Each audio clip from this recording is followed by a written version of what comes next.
Planned incident है, इस पर हादसा हुआ है ना, तो 100% इसमें अमेरिका और इसराइल इन्वॉल्व होगा। ठीक हो गया।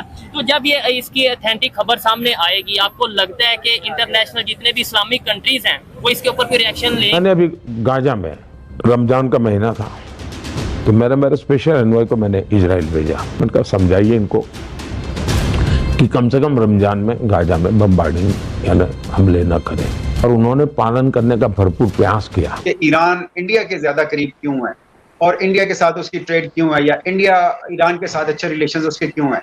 ये पाकिस्तान का एक पब्लिक नैरेटिव ये बनता है कि जी पाकिस्तान से ज्यादा ईरान जो है वो इंडिया के करीब है, और ईरान के साथ भी उसके मिसाली ताल्लुकात हैं।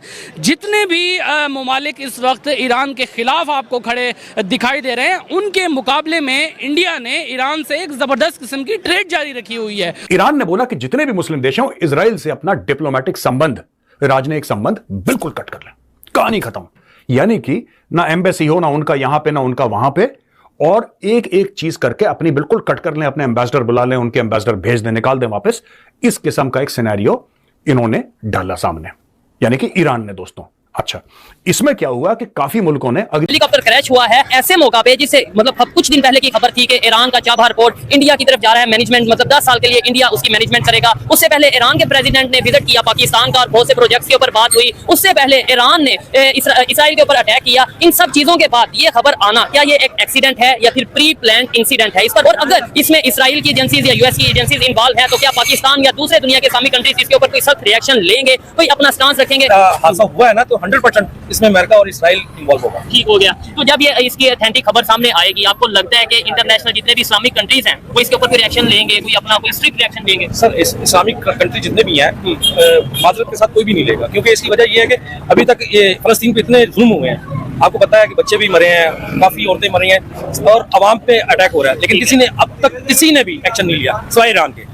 तो ईरान के साथ तो ये होना ही है। तो ये पूरी दुनिया को क्या मैसेज होगा? मतलब ये है कि आप, इसका मतलब यही होगा कि सुपर पावर से नहीं टकरा सकते जो दुनिया में इस टाइम सुपर पावर है। हमारे आपस मुसलमानों में इत्तेफाक है, ये तो पॉइंट है। अब आप देख लें कि यूएसए में या इसराइल, अवल इसराइल ले लें, इसराइल ने अटैक किया, अमेरिका उसके साथ खड़ा हो गया, ठीक है। यूरोपियन यूनियन उसके साथ खड़ी होगी, ठीक है। हमारे अंदर कोई भी आ जाए, कश्मीरी ले लें आप, हाँ। कश्मीरी ले लें, कश्मीर में किसने आज तक बात की है सिवाय पाकिस्तान के? कोई है बोलने वाला? यहाँ की गैरत है, वो अपनों का साथ दे रहे हैं। हमारी गैरती ये है कि हम अपनों का साथ नहीं दे रहे। हमारे भाई मर रहे हैं, हमारे भाइयों के ऊपर मस्जिद में जाके जुल्म हो जाता है, हम हाथों पे हाथ धरे बैठे हैं। सबसे बड़ा डर जो आज हुआ है वही कि कहीं हमारे साथ भी ये ना हो जाए, कहीं हम भी उठा ना लिए जाए। सर कितनी अजीब बात है कि ईरान के जो प्रेसिडेंट है उनका जो हेलीकॉप्टर है वो हार्ड लैंडिंग होगी, वो क्रैश हो गया, और ये जो सूरत हाल है बहुत लोग कह रहे हैं कि ये प्री प्लान था, क्योंकि उन्होंने जो है अमेरिका और इसराइल के साथ जो है लड़ाई मोल ली थी। देखिए मेरा ख्याल है कि इसराइल के साथ बात ना करें। जिसने इसराइल के साथ लड़ाई मोली उसने अमेरिका के साथ मोली। तो अगर अमेरिका के साथ लड़ाई लेनी है तो मेरा ख्याल है कि उसका अंजाम यही देखने को मिलेगा जब तक हमारे बाकी सारे मुसलमान मुल्क भी हाथ बांध के बैठे रहेंगे। बाकी सारे क्या कर रहे हैं? कोई भी अगर नहीं उठ रहा, कोई नहीं कर रहा, एक बंदा अगर आवाज़ उठाएगा उसका तो यही हाल होगा ना। तो आप वो जो मर्जी हो जाए, हालांकि वो तो एटमी पावर भी नहीं है। हम एटमी पावर होने के बावजूद हम नहीं कुछ कर पा रहे। हमारी सारी एटमी कुव्वत हाथ पे हाथ धरे बैठी हुई है। किसी ने आज तक आवाज़ भी नहीं उठाई, किसी ने ये भी नहीं कहा कि हम फ़लस्तीन के साथ हैं या हम इसराइल के साथ ऐलान जंग करते हैं। किसी ने आज तक ये भी नहीं कहा, किसी ने बाइकआउट करने की बात भी नहीं की। इस पूरे रीजन में और ईरान के अंदर कितना बड़ा रजीम चेंज आएगा? आप रजीम चेंज छोड़ दें, आप ये बात करें कि वो सारे मुसलमान ममालिक जो कि इस टाइम ये कहते हैं कि हम बहुत पावरफुल हैं, हम मुसलमान हैं, हम बहुत पावरफुल हैं, हम जिहाद कर देंगे, जिहादी हैं, जो भी हैं, मेरे ख्याल है उन सब के लिए डूब मरने का मुकाम होगा, इंतहाई शर्म का मुकाम होगा कि एक मुसलमान मुल्क का सदर, उसका जहाज़ क्रैश हो जाता है। और ख़ास करके अगर कोई सदर होता है ना, हमारा प्राइम मिनिस्टर है, सदर है, कोई छोटा मोटा वजीर भी है ना, वो जिस प्लेन पे बैठेगा ना, उस प्लेन की बड़ी तसल्ली से चेकिंग होगी कि उसके अंदर एक तिनके के बराबर भी कोई कमी तो नहीं है। ये ज़ाहिर बात है, सीआईए की प्लानिंग होगी मेरे हिसाब से। ठीक है, अगर सीआईए की या मोसाद जो कि इसराइल की एजेंसी है, हमारे जैसे उनके वो जहाज या हेलीकॉप्टर नहीं है कि रास्ते में क्रैश कर दें,